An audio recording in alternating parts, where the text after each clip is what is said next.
Hello aspirants, I'm Indumati Karthikeyan from Inkar IAS Academy. Today we are going to see about the 19th November current affairs. Yes, sign of policy paralysis in Maharashtra.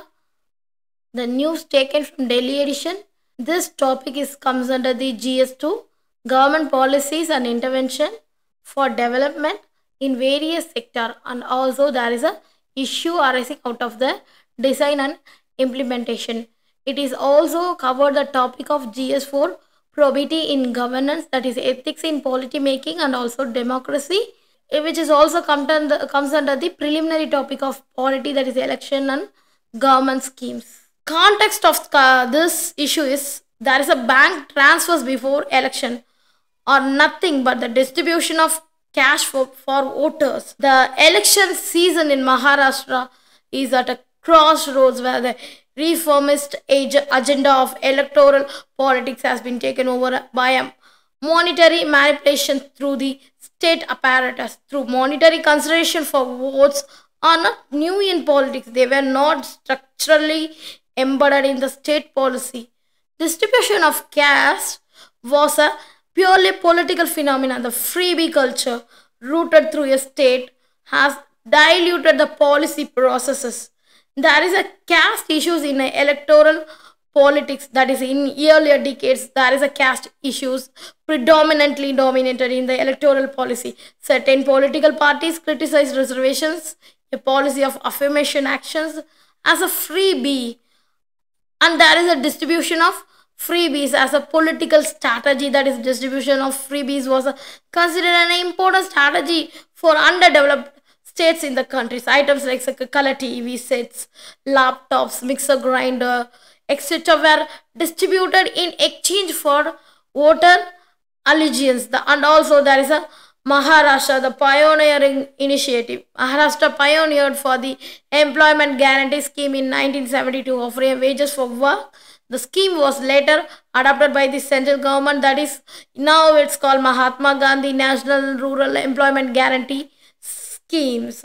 Cash for votes, that is a changing in a political and economical strategy. However, since there has been a change happened which is signed by the limited understanding of economic issues, is usually observed that in a state policy paralysis the change could be attributed to the inability of the rational policy and also designed by the political classes.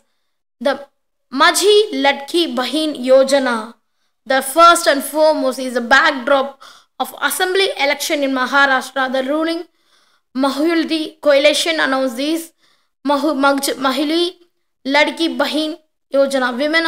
Women who are resident of Maharashtra age 21 to 65 years and have an annual family income less than 2.5 lakhs are eligible for this scheme. The opposition Mahavikas Ahadi could not counter it, so they announced similar scheme in their manifesto. There is a bank transfer and electoral strategies. If politicians are unable to generate employment, it's essentially a matter of economic policy. But the bank transfers before election are nothing but the distribution of the cash with votes for votes. This is not a policy solution to problem of the unemployment and also the poverty, nor it's a compensation. And also there is a shift in the constituency building.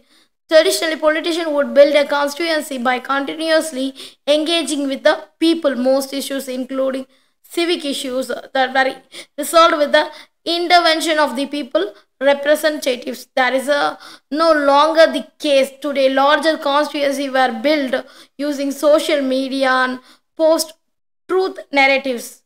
And the third one is a modern constituency and the role of the women voters. In modern day politics, the constituency is not confirmed with the geographical space with the proportional population. It is a demographic imagination of an entire subset of a population, such as the youth or women. While earlier studies show that women were the last to be considered as an independent political voter, and it was assumed that most women should vote according to the choice of the family, essentially the male head of the family. This is not in the case any longer. Women are important voters, are being voted everywhere, and the finally short-lived imagined constituencies. That is a there is a absence of solid rational policy in the election manifesto. There is a huge demographic imagination also happening during the election time. That is the role of political parties in changing socio-economic condition. That is the consolidation of demographics across the population. That demographic imagination means the process of negotiation with potential groups who could vote for the political party. It is a highly complex process that could include changing voter preference and also the orientation of the voters. This is long term process to build a basis of the political party. There's a consolidation of demographics. Consolidation of demography is different from the demographic imagination. It refers the manifestation of demographic imagination through interventions such as direct cash transfers or any other freebies. So finally, what we conclude that the liberal economic thought process may seem to be work for the politics, yet they may not be too far when voters will experience progressive deprivation and demand a solid policy aimed at improving their economic conditions.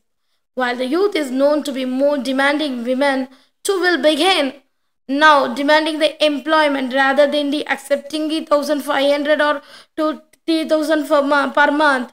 The gig politicians they will have to abandon these short-term measures and focus the building the constituency in the old way. So we further conclude that youth population will make changeover in our political arena. Thank you so much.